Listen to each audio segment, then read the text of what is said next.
前面几期我们讲了美国神秘的51区秘密基地，还有和外星人交火的道西事件。今天我们就来说一起人类历史上非常著名的飞碟坠毁事件。1947年7月4日的深夜，美国新墨西哥州罗斯威尔的市郊，当晚雷声阵阵，大雨磅礴。一个农场主被一声。第二天一早，农场主就去检查自家的农场，结果他发现农场里面方圆几百米范围内都是闪闪发光的奇怪的金属碎片。他把事情上报给警方，警方调查后，同时上报给了军方。美国军方马上派出了一名叫做杰西·马塞尔的少校去农场调查。马塞尔少校隶属于美国的509空军，当初投射原子弹到日本的就是这个军队。他有着多年的飞行经验，熟悉各种航空材料。当马塞尔少校捡起金属碎片之后，说到金属碎片不像是地球上的产物，这是为什么呢？具体原因我们最后来揭晓。于是他马上觉得事态严重，赶紧收集所有的金属碎片，回基地做进一步的研究。马塞尔到达空军基地后，把收集到的信息汇报给了上级。雷米将军听完，就让信息官把准备好的公开通告发给了罗斯威尔当地报社进行报道。新闻报道发出后，空军捕获外星飞碟的头版头条在美国引起不小的轰动，各大媒体疯狂的转载，民众一片哗然。紧接着一个戏剧性的反转来了，就在人们对事件议论纷纷的时候，美国军方的态度发生了180度的变化。雷米将军站出来公开辟谣，否认了这个说法。他表示根本没发现什么飞碟，也没有什么外星人，只是一个被雷击中坠毁的气象气球。随后他还让记者对气象气球的残骸拍了一些照片，以此证明。第二天报纸也做出澄清，说坠毁的不明物体是一个气象气球。因为罗斯威尔事件是发生在1947年，当时人们获取信息的渠道非常有限，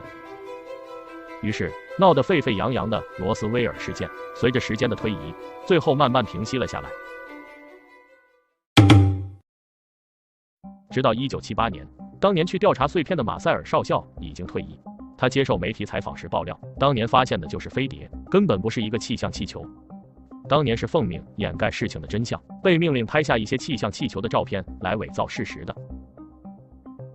并且马塞尔少校对当时的航天材料都了如指掌。他表示当年发现的飞碟金属碎片拿在手上的时候根本感觉不到任何重量，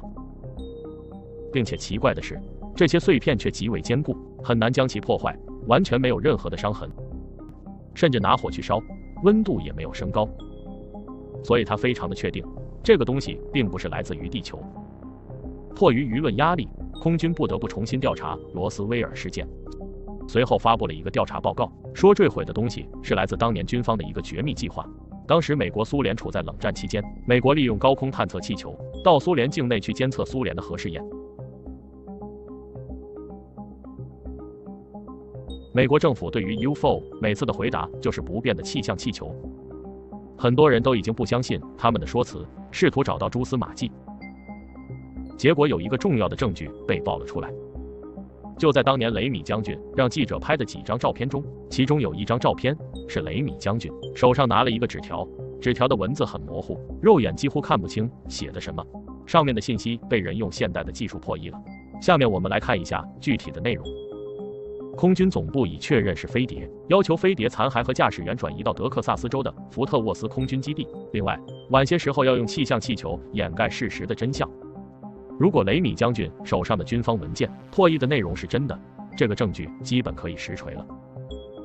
到现在，所有的描述都是农场主发现的飞碟金属碎片，都没有提到外星人。